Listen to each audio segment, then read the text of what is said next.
Resignation ಸಿಕ್ಕಿದೆ. ಇದನ್ನು ನಾವೆಲ್ಲ ದೇಶದ ಯುವಜನರು ಸ್ವಾಗತಿಸ್ತೀವಿ.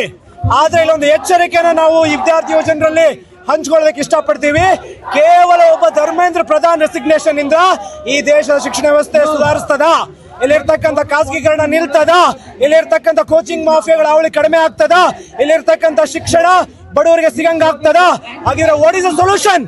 The solution is only we should stop privatization of education.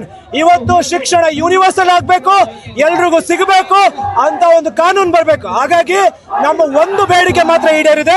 NTA scrap ಆಗಬೇಕು, ನೀಟು ರದ್ದಾಗಬೇಕು. It should become state subject. ಇಷ್ಟು ಸರ್ ನಮಗೆ ಸಾಮಾನ್ಯ ಪೊಲೀಸರ ಬಗ್ಗೆ ಅಂತಃಕರಣ ಇದೆ, ಆದ್ರೆ ಮೇಲ್ ಕುಂತಿರೋರು ಇವರು ರಾಕ್ಷಸರು. ಈ ರಾಜಕಾರಣಿಗಳು, ದೊಡ್ಡ ದೊಡ್ಡ ಆಫೀಸರ್ಗಳು, ಇವರು ಪೊಲೀಸರನ್ನ ಬಿಟ್ಟು ಅಮಾಯಕ ವಿದ್ಯಾರ್ಥಿಗಳ ಮೇಲೆ ಲಾಠಿ ಚಾರ್ಜ್ ಮಾಡ್ತಿದಾರಲ್ಲ, ನಾವು ಲಾಠಿ ಚಾರ್ಜ್ ಮಾಡಿದ್ರೆ ಪೊಲೀಸರನ್ನ ಕ್ಷಮಿಸ್ತೀವಿ, ಅವ್ರಿಗೆ ಹೂ ಕೊಡ್ತೀವಿ.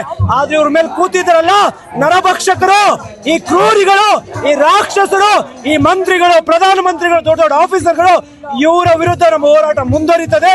ಇದನ್ನು ಒಪ್ಪಲ್ಲ ನಾವು.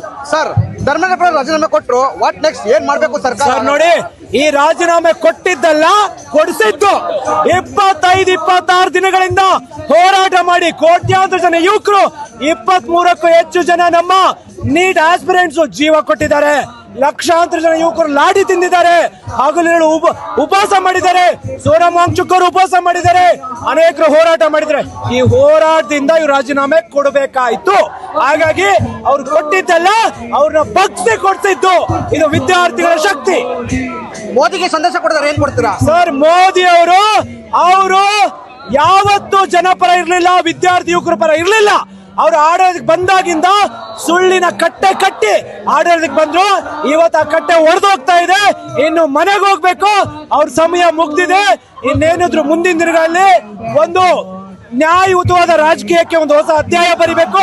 ಮತ್ತೆ ಇದೇ ಹಳೆ ಕಾಂಗ್ರೆಸ್, JDS ಪ್ರಾದೇಶಿಕ ಪಕ್ಷಗಳಿಂದ ಈ ದೇಶದಲ್ಲಿ ಯಾವ ಬದಲಾವಣೆ ಸಾಧ್ಯ ಇಲ್ಲ. There should be a new politics, younger politics, youth politics ಬರ್ಬೇಕಂತ ನಮ್ಮ ಅಭಿಪ್ರಾಯ. ಶರಣ ಪಾಟೀಲ್.